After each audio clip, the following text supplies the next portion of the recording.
dikeluarkan oleh fatwa tertulis Majelis Ulama Indonesia Pusat atau Provinsi tentang suatu kehalalan produk makanan, minuman, obat-obatan, kosmetik yang diproduksi oleh perusahaan yang telah diteliti maupun dinyatakan halal oleh Lembaga Pengkajian Pangan, Obat-obatan, Kosmetik Majelis Ulama Indonesia. Lalu menurut Undang-Undang Nomor 33 Tahun 2014 tentang Jaminan Produk Halal mengatakan bahwa sertifikasi halal adalah pengakuan kehalalan suatu produk yang dikeluarkan oleh Badan Pengkajian Jaminan Produk Halal berdasarkan fatwa dan juga hukum tertulis Majelis Ulama Indonesia. Dewan Juri yang terhormat, sertifikasi halal ini tidak lahir begitu saja. Adapun sejarahnya dimulai dari labelisasi produk non halal yang dikeluarkan oleh Departemen Kesehatan pada tahun 1976, di mana kebijakan pemerintah ini mengeluarkan tertuang dalam surat keputusan Menteri Kesehatan pada nomor 280 tanggal 10 November 1976, yaitu tentang suatu ketentuan peredaran dan juga penandaan makanan yang mengandung unsur babi. Adapun penyebabnya itu pada tahun 1988, di mana masyarakat sempat dirisaukan oleh adanya makanan yang mengandung unsur babi yang tersebar di pasar, sehingga peristiwa ini menyadarkan kepada masyarakat dan juga pemerintah agar berlakunya suatu urgensi sertifikasi halal. Sertifikasi halal ini diberlakukan di Indonesia agar memberikan kenyamanan, keamanan, kepastian dan juga keselamatan suatu ketersediaan produk halal bagi masyarakat untuk digunakan ataupun dikonsumsi produk halalnya, dan juga meningkatkan suatu nilai kebutuhan bagi pelaku usaha untuk memproduksi maupun menjual produk halalnya. Dewan Juri yang terhormat, saya selaku pembicara kedua sangat menyetujui mosi perdebatan kita kali ini, yakni urgensi sertifikasi halal di Indonesia. Saya selaku pembicara kedua akan mengeluarkan data, fakta, dan landasan hukum yang mendukung bahwa sertifikasi halal Indonesia harus diupayakan implementasinya. Kenapa? Berdasarkan data yang saya peroleh dari Kementerian Dalam Negeri, didapatkan bahwa sebanyak 87% penduduk Indonesia beragama Islam. Nah, tingginya penduduk agama Islam Indonesia ini menunjukkan korelasi dengan kebutuhan produk halal di Indonesia. Artinya bahwa semakin banyak penduduk Indonesia beragama Islam, maka kebutuhan produk halal juga semakin meningkat. Nah, kebutuhan produk halal itu merupakan suatu perintah, merupakan suatu ibadah. Kenapa? Hal ini tertera dalam Quran Surah Al-Baqarah ayat 168 yang artinya, wahai manusia, hendaklah kamu makanlah kamu makanan yang halal dan baik yang terdapat di muka bumi ini, dan janganlah kamu mengikuti langkah-langkah setan. Sungguh setan merupakan musuh yang nyata bagimu.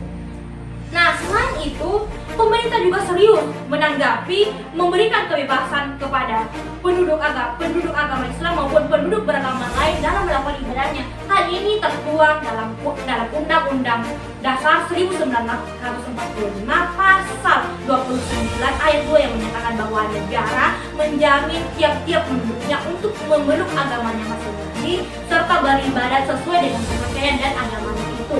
Nah, dari penjabaran ini, sebagaimana yang kita ketahui bahwa Indonesia menganut sistem hukum desentralisasi, hukum Indonesia ini yakni Konstitusi Dasar UUD 1945 dijabarkan lagi dalam Undang-Undang Nomor 33 Tahun 2014 tentang produk halal, dijabarkan lagi dalam Peraturan Pemerintah Nomor 31 Tahun 2019 tentang pelaksanaan Undang-Undang Produk Halal ini, yakni Undang-Undang Nomor 31 Tahun 2019, dan juga diwujudkan lagi dalam Kementerian Agama selaku lembaga yang menaungi sertifikasi halal ini, yakni Ketentuan Menteri Agama atau KMA nomor 982 tahun 2019.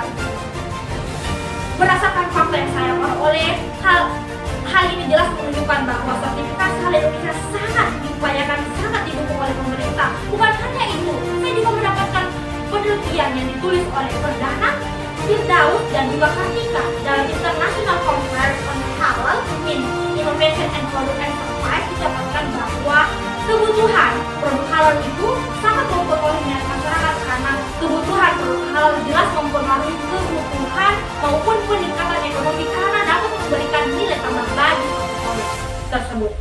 Demikian. Dewan Juri yang terhormat, saya selaku pembicara ketiga mempertegas bahwa sertifikasi halal sangat harus diupayakan implementasinya. Dewan Juri yang terhormat, Perlu diketahui bahwa halal lifestyle atau gaya hidup halal menjadi tren masyarakat diiringi dengan berkembangnya produk halal. Menurut Global Finance Report, total pengeluaran masyarakat dunia untuk produk halal ini mencapai 202 triliun US dollar.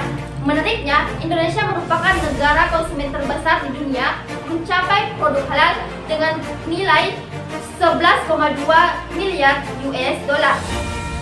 Dewan Juri yang terhormat, adapun kewajiban untuk semua produk ini dipertegas dalam Pasal 4 Undang-Undang Nomor 33 Tahun 2014 yang berbunyi tentang semua barang produk yang diperdagangkan, yang masuk dan diedarkan di Indonesia wajib bersertifikasi halal. Artinya, jelas bahwa para pelaku usaha ini wajib bersertifikasi halal dan tertera logo halal di kemasannya.